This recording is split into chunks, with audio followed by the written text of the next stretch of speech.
To start or stop data usage service in Windows 10 Home, right-click Start menu icon and then select Computer Management.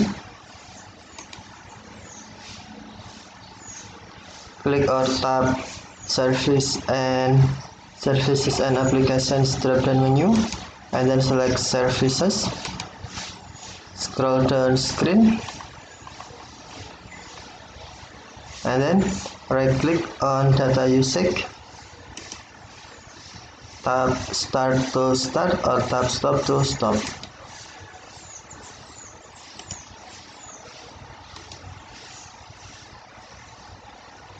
Network data usage, data limit, restricted background data, metered network. Okay, thank you for watching. Have a nice day.